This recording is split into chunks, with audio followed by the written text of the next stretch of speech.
Hello everyone, नमस्कार। एक बार फिर से स्वागत है आप सभी का लोधाजी क्लासेस के बीए प्लेटफॉर्म पर। बीए थर्ड ईयर के अंतर्गत लोक प्रशासन पर हमारा सेशन फिर से कंटिन्यू हो रहा है दोस्तों, जिसमें आज लेक्चर नंबर 26 पर हम चर्चा करेंगे। और आज दोस्तों यूनिट 4 को स्टार्ट कर चुके हैं। इसका पहला टॉपिक हम लेंगे वित्तीय प्रशासन। इसके तुरंत बाद जो लेक्चर नंबर 27 होगा उसमें हम बात करेंगे बजट की। ठीक है दोस्तों, चलिए शुरुआत करते हैं अपने सेशन की। शुरुआत करते हैं दोस्तों सेशन की। शुरुआत करें उससे पहले आप लोग बोल दूं यार, थोड़ा सा शेयर कीजिए, सेशन में शेयर कीजिए। आप लोगों के लिए मैंने टाइम फिक्स कर दिया है क्लासेस का। इवनिंग में डेली 8 बजे दोस्तों आपको क्लास पर डे मिलती रहेगी थर्ड ईयर की। और स्टार्टिंग में टाइम बता दो दोस्तों, फर्स्ट ईयर के स्टूडेंटों के लिए जो क्लास होने वाली है वो इवनिंग दोपहर में 3 बजे होगी, और सेकेंड ईयर की इवनिंग में 6 बजे, और थर्ड ईयर की दोस्तों भी ये इवनिंग में 8 बजे। इस प्रकार से पर डे एक एक टॉपिक, एक एक लेक्चर आपको तीनों क्लासेस पे मिलता रहेगा। और सेकेंड ईयर की क्लासेस कुछ कारण से भी नहीं हो पा रही थी 2-3 दिन से, लेकिन दोस्तों अब ये मंडे से कंटिन्यू हो जाएगी आपकी सेकेंड ईयर की भी। ठीक है ना, तो तीनों क्लासेस अपने समय के अनुसार ही होगी। चलिए, जो स्टूडेंट नए हैं उनको बता दूं एक बार, प्रज्ञान हिंदी जो भी प्रतियोगी परीक्षाओं की तैयारी कर रहे हैं वो प्रज्ञान हिंदी को एक बार जरूर विजिट करें। डिस्क्रिप्शन में उसके लिंक है, वहां से आपको इजीली सभी प्लेलिस्ट के लेक्चर मिल जाएंगे। अगर आपको अच्छा लगे तो वहां से आप स्टडी कर सकते हैं निःशुल्क रूप से विद नोट्स। ठीक है ना, चलिए तो दोस्तों आज जो है हम 4 यूनिट स्टार्ट कर चुके हैं। 4th यूनिट स्टार्ट कर चुके हैं इसकी। इसमें 3 टॉपिक है 4th यूनिट में। पहला वित्तीय प्रशासन, जिसे हम आज पढ़ने जा रहे हैं। सेकंड टॉपिक होगा बजट पर, और तीसरा होगा लेखा परीक्षण पर। क्लियर है? तो तीनों के लिए 3 लेक्चर में हम तीनों टॉपिक को कवर कर लेंगे, और बहुत जल्दी दोस्तों ये यूनिट भी हमारी कंप्लीट हो जाएगी। चलिए जान लेते हैं कि आज के जो हमारा टॉपिक है, जो हमारा आज का लेक्चर है, इसका सारांश क्या है, अर्थात आज हम क्या क्या पढ़ने वाले हैं। तो 3 बिंदुओं के माध्यम से हम आज का टॉपिक कंप्लीट करेंगे, वित्तीय प्रशासन को कंप्लीट करेंगे। सबसे पहले हम वित्तीय प्रशासन का अर्थ देखेंगे, उसके बाद वित्तीय प्रशासन के अभिकरण अर्थात कि जो टूल्स होते हैं, यंत्र होते हैं, उनकी बात करेंगे। और लास्ट में थर्ड टॉपिक में हम इसके उद्देश्य देखेंगे। इस प्रकार से छोटा सा ही सेशन होगा, ज्यादा लेंदी नहीं है, बस थोड़ा सा कॉन्स्टेंट बना के रखें। अभी लेक्चर को स्टार्ट होने दीजिए, उसके बाद में आपको खुद आनंद भी आने लगेगा, पर वो आनंद ले उससे पहले एक बार शेयर कर दीजिए, ताकि हम भी यहाँ पर स्टूडेंट को देख करके हम भी आनंद ले सके।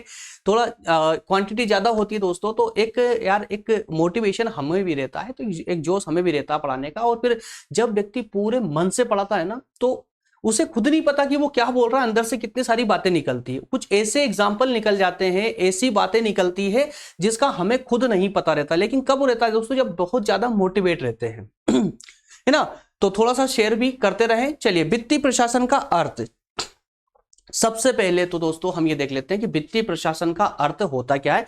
व्यवहारिक रूप में भी इसको समझते हुए चले। थ्योरेटिकल पार्ट तो हम इसका समझ ही लेंगे, व्यवहारिक पक्ष भी समझना जरूरी है, जिससे आपको ये टॉपिक हमेशा याद रहे। वित्तीय प्रशासन का अर्थ होता है दोस्तों, देखिए कि जिस प्रकार से जो पैसे की अगर हम बात करें, मुद्रा की अगर हम बात करें, तो मुद्रा के बिना, जो कहावत है ना कि सब कुछ मुद्रा है या बहुत कुछ मुद्रा है, उसके बिना कुछ भी संभव नहीं है। वर्तमान समय में अगर देखा जाए तो आज जिसके पास में मुद्रा है, धन है, उसी का सम्मान होता है, और उसी का जो है एक ओहदा जो है समाज में या हर एक क्षेत्र में बड़ा ही ऊंचा होता है। तो उसी परिप्रेक्ष्य में अगर हम देखें तो क्या पैसा इतना जरूरी है? जी हाँ, एक नॉर्मल से इंसान के लिए जो अपना जीवन यापन करना चाहता है, बिना पैसे के वो जीवन यापन नहीं कर सकता, है ना। तो जितना महत्व पैसे का एक अकेले इंडिविजुअल व्यक्ति की लाइफ में है, उतना ही महत्व दोस्तों एक राष्ट्रीय लेवल पर भी है। हम यहां पर एक व्यक्ति की तुलना करते हैं, है ना, कि व्यक्ति के जीवन में किस प्रकार से मुद्रा का महत्व है, धन का महत्व है। उसी प्रकार से एक राष्ट्र में भी उतना ही महत्व है। एक देश में, एक देश की जो राजनीति होती है, प्रशासन होता है, उसके संचालन के लिए धन का उतना ही महत्व होता है जितना पर व्यक्ति के जीवन में होता है। तो वो बात यहां पर वही की गई है, वित्तीय प्रशासन। अब जैसा कि आप ये शब्द देख रहे हैं दोस्तों, वित्तीय प्रशासन, तो ये जो वित्तीय प्रशासन है, देखिए वित्त यानी कि मनी, पैसा, और प्रशासन, तो वित्त का प्रशासन। क्लियर है ना। अब थोड़ा सा आप इसको थ्योरेटिकल पार्ट को जब पढ़ेंगे ना, तो इसको और एकदम क्लियर हो जाएगा। देखिए कुछ एग्जांपल मैंने यहां पर लिख रखे हैं कि जिस प्रकार से एक व्यक्ति के जीवन में या उस व्यक्ति के जीवन यापन करने के लिए पैसों की अहमियत होती है, पैसा आवश्यक होता है ना, जिसके द्वारा वो अपने आय, जिससे वो इनकम करता है उसके संसाधन जुटा सके। उसी प्रकार से एक राष्ट्र, उसी प्रकार से एक राज्य के प्रशासन के लिए भी पैसों का उतना ही महत्व है कि उन पैसों अर्थात धन के अभाव में राज्य जो है अपने संचालन की कल्पना भी नहीं कर सकता। अगर धन नहीं होगा तो बताइए क्या शासन चल पाएगा, सरकार चल पाएगी? नहीं चल पाएगी। क्लियर है ना? तो वित्तीय प्रशासन को एक दूसरे से अलग नहीं किया जा सकता, ठीक है ना। वित्त व्यवस्था के अंतर्गत राज्य की आय और व्यय के वे सभी साधन आ जाते हैं जिनसे किसी राज्य का प्रशासन संचालित होता है। क्लियर है? तो यहां पर कुल मिलाकर कहने का प्रयास यहां पर यह किया गया है कि वित्तीय प्रशासन एक ऐसा विभाग है, या कहें कि वित्तीय प्रशासन जो है एक ऐसा टूल्स है प्रशासन को चलाने वाला, जिसके आधार पर पूरा प्रशासन टिका हुआ है। अगर इसको हम निकाल दें, एक तरह से ये एक पिलर है जिस पर पूरा प्रशासन, राज्य का पूरा प्रशासन इसी पिलर पर खड़ा हुआ है। अगर इस पिलर को हटा दिया जाए तो ये धड़ से नीचे आ गिरेगा, अर्थात हम राज्य की कल्पना भी नहीं कर सकते। अब खुद ही सोचिए ना, व्यवहारिक पक्ष में सोच के देखिए कि अगर धन नहीं होगा किसी राज्य के पास में, किसी राष्ट्र या किसी देश के पास धन नहीं होगा, तो क्या वहां सरकार चल पाएगी? क्या संभव है सरकार का चल पाना? राष्ट्रीय नीतियों का संचालन हो पाना संभव है? क्योंकि हर कदम पे पैसा लगता है, ठीक है ना। तो आज जो दोस्तों आज के टॉपिक में जो हम बात करने वाले हैं ना, ये वित्तीय प्रशासन, थोड़ा सा अंदर चल के बात करेंगे अब इसकी, थोड़ा अंदर चलकर जो सरकारी अन्य डिपार्टमेंट होते हैं उन डिपार्टमेंटों से कंपेयर करते हुए उनका किस प्रकार से इसको सहयोग मिलता है या ये सहयोग करता है, कौन कौन सी आवश्यक बातें, उन सभी बातों पर चर्चा करते हुए आज के इस टॉपिक को हम क्लियर करेंगे। तो बहुत आसान भाषा में इन शब्दों को मैंने यहाँ कोट किया है, एक बार इनको पढ़ लीजिए, इतने में ही आपको क्लियर हो जाएगा, ठीक है ना। चलिए, तो इसके बाद में अब हम बात करते हैं कि अभिकरण कि कौन कौन से अभिकरण अर्थात यंत्र। समझिए पहले इसको कि वित्तीय प्रशासन के जब हम टूल्स की बात करते हैं तो कौन कौन से टूल्स है, अर्थात ये कि वित्तीय प्रशासन की जो ये प्रक्रिया है किन किन साधनों से संचालित होती है, ऐसा समझिए बस। वित्तीय प्रशासन एक प्रक्रिया के रूप में होती है जिसे संचालित अन्य टूल्सों के माध्यम से संचालित किया जाता है, यंत्रों के माध्यम से संचालित किया जाता है। वो कौन कौन से यंत्र है दोस्तों? तो यहां पर वो 5 यंत्रों की हम चर्चा करेंगे। पहला तो है वित्त विभाग, जिसे आप बहुत भली भांति रूप से जानते हैं, वित्त विभाग। दूसरा यहां पर होगा व्यवस्थापिका, तीसरा कार्यपालिका, चौथा जो है संसदीय समितियां होंगी और पांचवा दोस्तों होगा लेखा परीक्षण। और पांचों विभाग जो आप ये देख पा रहे हैं, ये पांचों विभाग सरकार के अहम विभाग है, अहम है ना। ये सबसे बड़े पिलर है जिस पे सरकार संचालित होती है। अब हमने एक शब्द में तो बोल दिया था कि वित्तीय प्रशासन एक मेन पिलर है जिस सरकार जिस पर टिकी हुई है।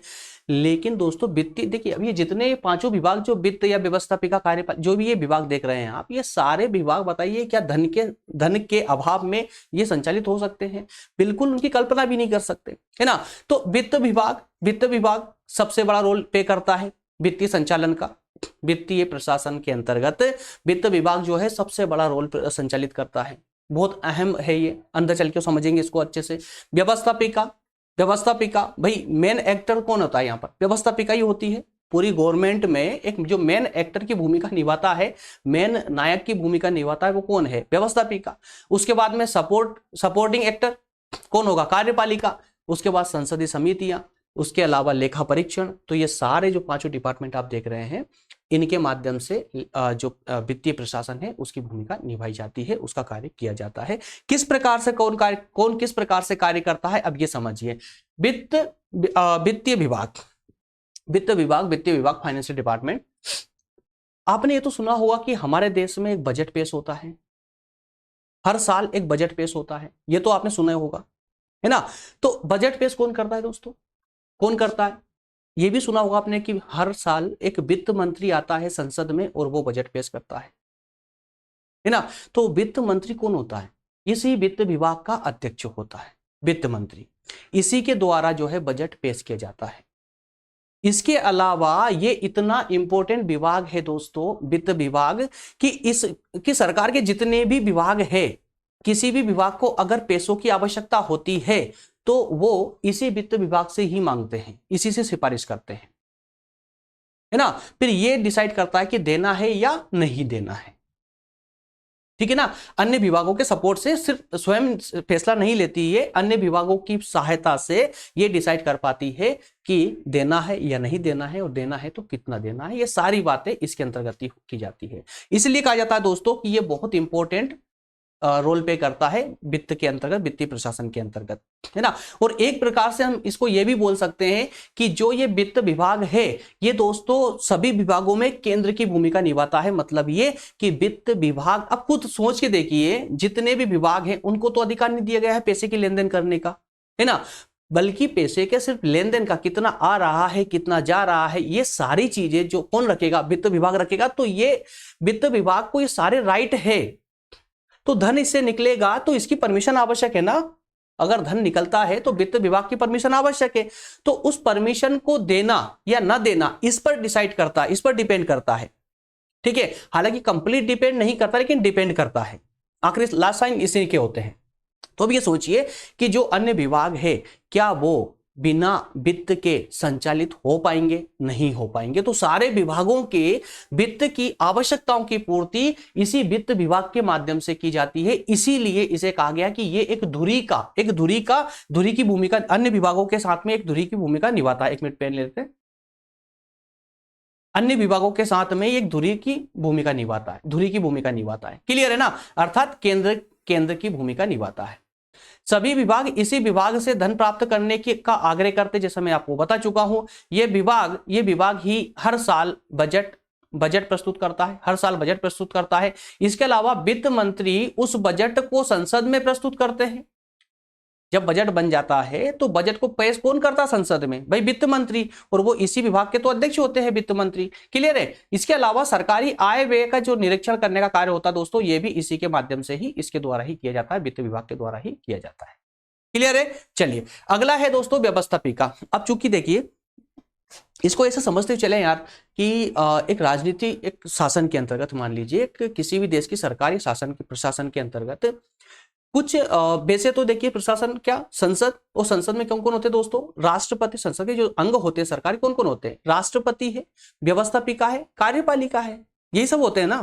व्यवस्थापिका, कार्यपालिका, और एक तरह हम कहते हैं लोकसभा, राज्यसभा, राष्ट्रपति। ठीक है ना। तो अब लोकसभा को यहां पर उठा लीजिए, जो मेन पक्ष है, मेन पार्ट है, हम उसकी बात कर रहे हैं। तो यहां पर देखिए एक व्यवस्थापिका होती है जो नीतियों का निर्धारण करती है, नीतियों का निर्माण करती है, अर्थात कानून बनाने का काम करती है। एक कार्यपालिका होती है जो व्यवस्थापिका के द्वारा बनाए गए कानूनों का संचालन करती है, वास्तविक रूप से फील्ड में उतर करके प्रैक्टिकल करती है ना। तो अब यहां पर देखिए कि जो ये व्यवस्थापिका है, ये पूरे प्रशासन का सबसे स्ट्रॉन्ग, सबसे महत्वपूर्ण विभाग है। मान लीजिए कौन सा? व्यवस्थापिका सबसे महत्वपूर्ण, क्योंकि कानून का निर्माण अरे कुल मिलाकर ये मान लीजिए, ये सोचिए कि जिन प्रतिनिधियों को आप चुनकर, जैसे सांसदों को चुनकर या विधायकों को चुनकर जो आप भेजते हैं ना सरकार में, वो ये व्यवस्थापिका में जाके बैठते हैं, यही है वो लोग, है ना। तो जो जनता के द्वारा सार्वभौमिक मताधिकार के माध्यम से जो जनता के द्वारा प्रत्यक्ष रूप से चुनकर गया हो, तो उसको पावर सबसे ज्यादा होती है हमारे संविधान के अनुसार। ठीक है ना। और वही इस व्यवस्थापिका के अंतर्गत बैठते हैं। तो दोस्तों व्यवस्थापिका सबसे पावरफुल पार्ट मान सकते हो आप राजनीति के अंतर्गत। क्लियर है? तो ये व्यवस्थापिका के द्वारा ही बाकी सभी को राइट मिलते हैं। कोई कि जैसे कि ये वित्त विभाग है, वित्त विभाग की हम बात कर रहे हैं, तो ये कहीं ना कहीं व्यवस्थापिका के अंडर में ही आते हैं। हालांकि प्रत्यक्ष नियंत्रण नहीं होता, लेकिन अंडर आते हैं, क्योंकि हमारे संविधान में व्यवस्था ही ऐसी की गई है कि कोई किसी प्रकार से स्वतंत्र, कोई सा विभाग किसी प्रकार से स्वतंत्र नहीं होगा, और स्वतंत्र होगा भी। अर्थात ये उनको पर्याप्त स्वतंत्रता तो दी गई है, लेकिन एक विभाग को दूसरे विभाग के अंडर डाल के और सबको एक दूसरे के अंडर डालकर इस प्रकार से एक पूरा मिक्सअप कर दिया, जिससे कोई अपनी शक्तियों का दुरुपयोग ना कर पाए। क्लियर है ना। तो व्यवस्थापिका की जब हम बात करते हैं दोस्तों, तो व्यवस्थापिका भी एक अहम, एक बहुत महत्वपूर्ण पार्ट है वित्तीय प्रशासन का। और ये व्यवस्थापिका ही है जो डिसाइड करती है, किसका डिसाइड करती है कि भाई कितना पैसा देना है। किसी का कोई आय या व्यय होता है, कोई खर्च होता है, शासन संचालन के अंतर्गत कोई खर्च होता है, तो ये व्यवस्थापिका के द्वारा ही डिसाइड किया जाता है कि किस कार्य हेतु कितना पैसा देना है। जितनी भी सरकार की योजनाएं जो लागू होती है, जो पैसों पर अर्थात धन पर आधारित होती है, वो सबकी सब दोस्तों इनके द्वारा ही डिसाइड की जाती है, व्यवस्थापिका के द्वारा ही। क्लियर है। तो वित्तीय व्यवस्था पर व्यवस्थापिका का पूरा उत्तरदायित्व होता है। वित्त का जो उत्तरदायित्व होता है ना, ये वित्त विभाग का नहीं होता। वित्त विभाग सिर्फ उसको ना एक कार्य करता है उसका बस, लेकिन वास्तविक जो उत्तरदायित्व, जो जिम्मेदारी का काम करती है, वो करती है व्यवस्थापिका। यही वो विभाग है दोस्तों जो ये निश्चित करता है कि कितना धन देना है, कितना धन किसी योजना के लिए देना है, यही डिसाइड करता है कितना खर्च किया जाना चाहिए। क्लियर है। इसके बाद में हम बात करते हैं दोस्तों कार्यपालिका की, ठीक है ना। तो कार्यपालिका आर्थिक नीतियों का स्वरूप निर्धारित करता है। ये बजट को बनाने वाला अधिकरण है। बजट को बनाने वाला अभिकरण इस क्यों कहा गया है? अब एक तरफ तो हमने कहा कि यार वित्तीय विभाग में बजट बनता है क्योंकि वित्त मंत्री उसको पेश करता है, तो कार्यपालिका को ऐसा क्यों कहा गया है? अब इसको यहाँ पर एक बारीक सा एक डिफरेंस है, उसको समझते हुए चलना, नहीं तो कंफ्यूज हो जाओगे अब आप। कार्यपालिका को बजट बनाने वाला इसलिए कहा गया है, समझिए कि चाहे आप व्यवस्थापिका को मान लीजिए, चाहे आप जो है वित्त विभाग को मान लीजिए, अब ये तो अपने कार्यालय से कभी बाहर निकलते ही नहीं है ना। लेकिन वास्तविक रूप ये सिर्फ फाइलों के अंदर ही बस है ना शेयर करते हैं। कुल मिलाकर के ये मान लीजिए कि जो भी इनकी योजनाएं होती है वो सिर्फ फाइलों तक ही इनके कार्य सीमित होते हैं। लेकिन वास्तविक रूप से प्रैक्टिकल कौन करता है? कार्यपालिका। भाई वास्तविक रूप से उन योजनाओं को लागू कौन करता है? कार्यपालिका। तो कार्यपालिका को वास्तविक पता चलता है कि किसी योजना में या किसी कार्य को करने के लिए कितने धन की आवश्यकता है। तो ये कार्यपालिका ही विधायिका को संदेश देती है, या कहें कि उसको एडवाइस करती है, उसको समझाती कि भाई जितना पैसा आपने यहां पर अलॉट किया है ना इस कार्य के लिए, ये इतना सफिशिएंट नहीं है या फिर ज्यादा है, जो भी है ये कम है या ज्यादा है, इसको कम कीजिए ज्यादा कीजिए, जो भी है ये कार्यपालिका ही उनको समझाती है, क्योंकि इनको वास्तविक अनुभव रहता है। इसीलिए कहा गया है कि बजट निर्माण में बहुत बड़ी, सबसे बड़ी भूमिका किसी की है तो वो कार्यपालिका की होती है। इसलिए यहाँ पर यही कह दिया गया कि बजट निर्माण का कार्य ही जो है कार्यपालिका के द्वारा ही किया जाता है। और एक तरह से मान लीजिए कि जो वित्त विभाग का जो अध्यक्ष होता है ना, वो कार्यपालिका के एक प्रतिनिधि के रूप में काम करता है। जब बजट बनता है ना, तो बजट बनते वक्त उस समय जो वित्त विभाग का जो मंत्री होता है अर्थात अध्यक्ष होता है, वो कार्यपालिका के एक प्रतिनिधि के रूप में काम करता है। तो इसीलिए भी यहां पर कहा जा रहा है कि बजट बनाने का कार्य कार्यपालिका के द्वारा किया जाता है। भले ही वो वित्त विभाग में किया जा रहा है, परंतु जब वो बजट बनाने का कार्य करता है मंत्री, तो उस समय वो कार्यपालिका का सदस्य बन जाता है, प्रतिनिधि बन जाता है, एक मेहमान बन जाता है। कुल मिलाकर के बजट बनता तब तक के लिए। क्लियर है। आगे है दोस्तों इसी के अन्य इंपोर्टेंट में संसदीय समितियां। अब चूंकि ये जो जितनी भी समितियां हैं दोस्तों, बहुत इंपॉर्टेंट समितियां, संसदीय समितियां, हालांकि आपको यहाँ विस्तार से पढ़ने को नहीं मिलेगी, बीए में विस्तार से नहीं पढ़ना है आपको, क्योंकि कम से कम बहुत सारी समितियां हैं यार, उनको एक एक करके बहुत सारी समितियां इसमें देखने को मिलती है, और सबके कार्य अलग अलग है और सबसे ज्यादा इंपॉर्टेंट है। और ये सारी जो समितियां बनती है ना, इसमें 90% समितियां तो प्रधानमंत्री जी के द्वारा बनाई जाती है, उनकी सहमति से बनाई जाती है। तो अब समझ लीजिए कि जब एक देश का सबसे बड़ा नेता जो होता है वो उन समितियों का निर्माण करता है, तो कितनी आवश्यक, कितनी इंपॉर्टेंट होगी, है ना। तो उनमें से 2 समितियां ऐसी है जो वित्त को लेकर के कार्य करती है, और वो है, एक है अनुमान समिति और एक है दोस्तों आपकी सार्वजनिक लेखा समिति। एक अनुमान समिति और एक सार्वजनिक लेखा समिति। क्लियर है। तो अनुमान समिति क्या करती है दोस्तों कि सरकार में प्रशासन को संचालित करते वक्त कितना खर्च हो रहा है, कितनी आय आ रही है, मतलब कितनी इनकम हो रही है और कितना खर्च हो रहा है, इसका अनुमान लगाने का कार्य ये समिति करेगी, अनुमान समिति। इसके बाद में उसका लेखा जोखा रखना, कहीं पैसा व्यर्थ में तो खर्च नहीं हो रहा है ना। तो ये समिति जो है लेखा परीक्षक के माध्यम से जो रिपोर्ट प्रस्तुत की गई थी, उस रिपोर्ट के आधार पर देखेगा कि कहीं पर संचालन में कोई कमियां तो नहीं है, और कोई कमी होगी तो वो कमी दिखाएगा सरकार को। तो ये 2 समितियां इस प्रकार से वित्तीय प्रशासन के अंतर्गत कार्य करती है। क्लियर हुआ दोस्तों। चलिए आगे बढ़ते हैं। नेक्स्ट एंड लास्ट है इसमें यंत्र के अंतर्गत 5वां है दोस्तों आपका लेखा परीक्षण विभाग। अब यार देखिए, आपने बजट भी बनवा लिया है ना। बजट बनवाने से क्या हुआ कि ये भी बता दिया आप लोगों ने कि किसको कितना, कहां किस फील्ड में कितना पैसा लगाना है, कहां से कितनी आय होगी, ये सब कर लिया आप लोगों ने, सबको अधिकार दे दिए, सारे सिस्टमेटिक पूरा हो गया। लेकिन अब अंत में क्या आपको किसी अकाउंटेंट की आवश्यकता नहीं पड़ेगी? भाई अकाउंटेंट तो आवश्यक है ना, हिसाब किताब के लिए जरूरी है।